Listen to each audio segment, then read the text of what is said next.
எல்லா சொந்தங்களும் எப்படி இருக்கே? நல்லா இருக்கேடா. சொந்தங்களே, இன்னைக்கு நம்ம வீட்டுல என்ன சமைக்க போறோம்னா, நம்ம பிள்ளைகளுக்கு ரொம்பவே பிடிச்ச ஒரு சிக்கன் பிரியாணி கிண்டி தான் நம்ம குடும்பத்தோட சாப்பிட போறாங்க. இப்ப எப்பவும் போல சிக்கனை சுத்தம் பண்ணி எடுத்துக்கலாம். சொந்தங்களே, பிள்ளைகளுக்கு வந்து கறினாவே ரொம்ப பிடிக்கும். அது லெக் பீஸ் கறி திங்க ரொம்பவே ஆசைப்படுவாங்க. அவங்களுக்கு பிடிச்ச மாதிரியே தான் லெக் பீஸ் கறி நம்ம வாங்கிட்டுருக்கோங்க.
சொந்தங்களே, நம்ம முட்டை பிரியாணி கிண்டி வீடியோ போட சொல்ல கமெண்ட்ல எல்லாரும் கேட்டிருந்தீங்க. உங்க தண்ணி அளவு சொல்லுங்க. நம்ம எப்பொழுதுமே பிரியாணி கிண்ட சொல்ல இந்த ஒரு உலக்கு தான் எடுத்து அரிசி இழந்துக்கிறோம். ஒரு உலக்குக்கு 2 உலக்கு தண்ணி தாங்க வைப்போம். இதாங்க நம்ம தண்ணி அளவு.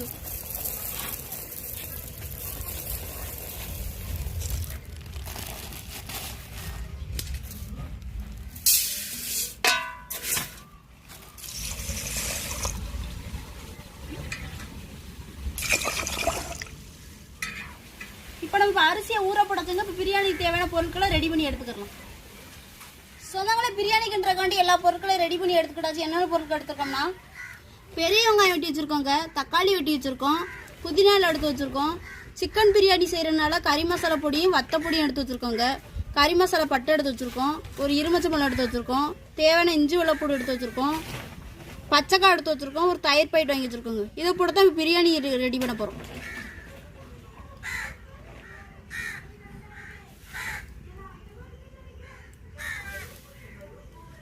பிரியாணிக்கின்றக்காண்டி சட்டி அடுப்புல வச்சுக்கோங்க. சட்டி காஞ்சிருச்சுங்க. எண்ணெய் ஊற்றிக்கிறோம். உங்களுக்கு எண்ணெய் சூடாயிருச்சுங்க. கறி மசாலா போட்டுக்கிறோம். பெரிய வெங்காயத்தையும் பச்சைக்காயும் சேர்த்துக்கிறோம்.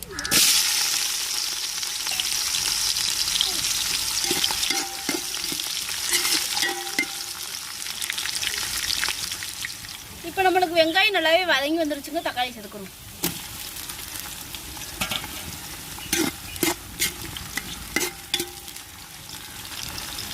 இப்போ நம்ம இஞ்சி பேஸ்ட்டையும் புதினாலையும் சேர்த்துக்கிறோம்.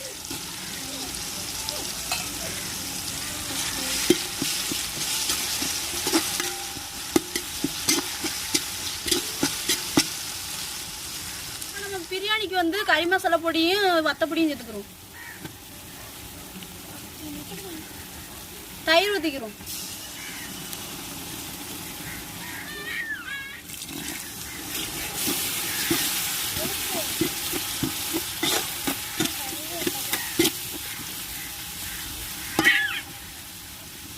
மசாலையோடய நம்ம கறியை சேர்த்துக்குருவோங்க.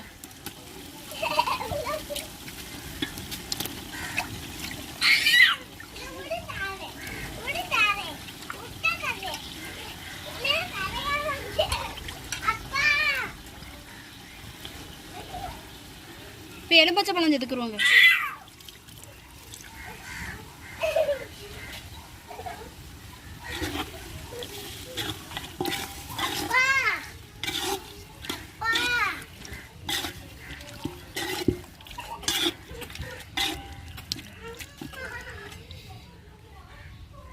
இந்த மசாலாயோட தேவையான உப்பு போட்டுக்குறோங்க. ஒரு டம்ளர் தண்ணி ஊற்றிக்கிறோம்.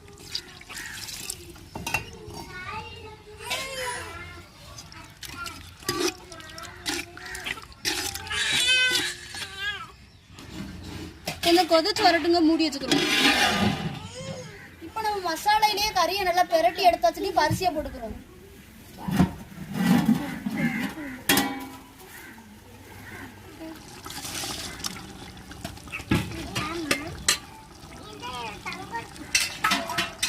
தேவையான தண்ணி ஊற்றிக்கிறோம்.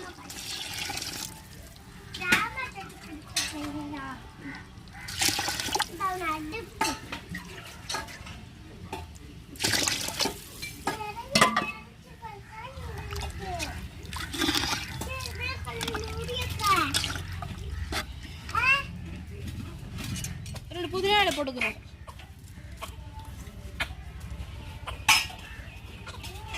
இப்போ நம்மளுக்கு சிக்கன் பிரியாணி நல்லா வெந்து வரட்டும், மூடி வச்சுக்கிறோம்.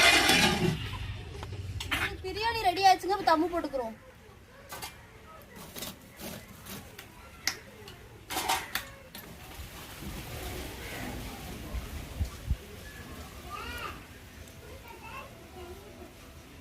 சொந்தங்களே, நம்மளுக்கு சிக்கன் பிரியாணிக்கு தம்மு போட்டது போதுங்க. இறக்கி வச்சு குடும்பத்தோட சாப்பிடணும்.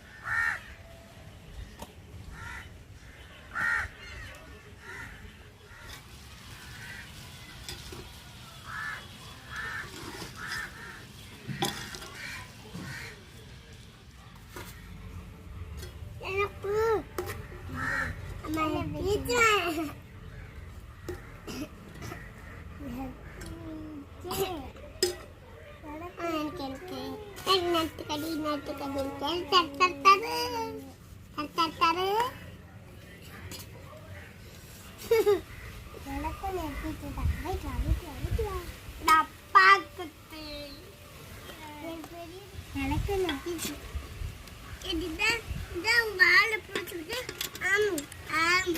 இந்த வாழை பிடிச்சிக்கிட்டு அப்பா வெட்டிட்டு பாரு. எல்லா சொந்தங்களுமே எப்படி இருக்கீங்க? நல்லா இருக்கீங்களா? சொந்தங்களே, இன்னைக்கு நம்ம வீட்டுல வந்து நம்ம பிள்ளைகளுக்கு ரொம்பவே பிடிச்ச சிக்கன் பிரியாணி கட்டி தாங்க கொடுத்துருக்கோம். என்னடா தங்க பிள்ளை சாப்பிடுமா? அள்ளி சாப்பிடுங்க பையன் தங்கம். தியா பிள்ளைக்கு பிரியாணின்னு சொன்னா சவுண்டே வராது.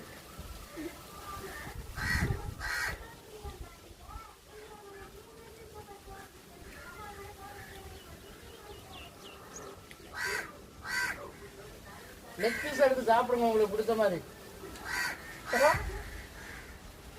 நல்லா இருக்கா? சாப்பிட சாப்பிடுங்க, தள்ளி சாப்பிடுங்க. ஜெனி எதுக்கு சாப்பிடலைன்னா வந்து ஜெனி சமைச்சுக்கிட்டு இருக்கும் போதே வந்து கீழே தலை சுத்தி கீழே விழுந்துட்டாங்க. அவங்கள பாத்துட்டு இருந்ததுனாலதான் வந்து இன்னைக்கு நம்ம பிரியாணிக்கு தயிர் வெங்காயம் கூட ரெடி பண்ணலங்க. இது எப்படி இருக்கு ஜெனி?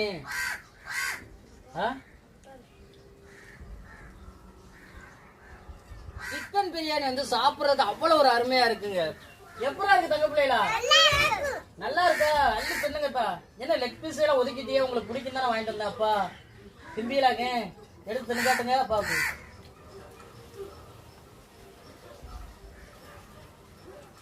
கடிச்சு தின்னு, இப்படித்தான் நிக்கணும், தின்னு. நம்ம 2 பேருக்கு ரொம்ப பிடிக்கும் தான் அப்பா வாங்கிட்டு வந்தேன் இன்னைக்கு.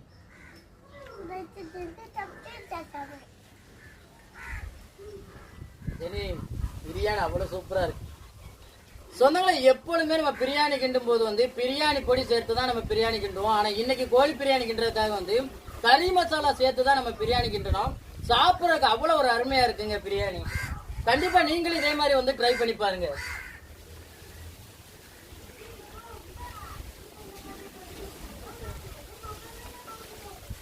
வீடியோல பார்க்கும்போது உங்களுக்கு தெரியும், நம்ம எந்த ஒரு சமையல் பண்ணாலுமே வந்து ஒரு 4 வாய் எடுத்து வச்சுட்டு வீடியோ முடிச்சிருவோம். ஆனா இன்னைக்கு உங்கள்ட்ட நான் பேசிக்கிட்டு இருக்கும் போதே வந்து சாப்பாடை முடிச்சுட்டு பாருங்க, அந்த அளவுக்கு வந்து பிரியாணி அவ்வளவு ஒரு டேஸ்டா இருக்குங்க. இன்னைக்கு நம்ம ஜெனி ரெடி பண்ண இந்த கோழி பிரியாணி எப்படி இருக்கு அப்படின்னு சொல்றத வீடியோக்குள்ள கமெண்ட் பண்ணுங்க. இந்த ஒரு வீடியோ பத்தி உங்களுக்கு பிடிச்சிருந்தா இந்த வீடியோ லைக் பண்ணுங்க, மறக்காம நம்ம சேனலை சப்போர்ட் பண்ணி சப்ஸ்கிரைப் பண்ணுங்க. உங்க நண்பர்களுக்கு வீடியோ ஷேர் பண்ணி உங்களுடைய புல் சப்போர்ட்டை நம்ம சேனல்ல கொடுங்க. வேற ஒரு கடல் சார்ந்த தகவலா இருந்தாலும் மீன்கள் சார்ந்த தகவலா இருந்தாலும் நம்ம வீடியோக்குள்ள கமெண்ட் பண்ணுங்க. நான் ஒரு மீனவனா கடல் மேலப்பட்ட சில அனுபவங்களையும் சில மீன்களை பத்தி தெரிஞ்சுக்கிற விஷயங்களையும் உங்களுக்கு வீடியோ மூலமா பகிர்ந்துக்கிறேன். இந்த ஒரு வீடியோ பத்தி உங்க எல்லாருக்கும் பிடிச்சிருக்க நம்பிக்கையோட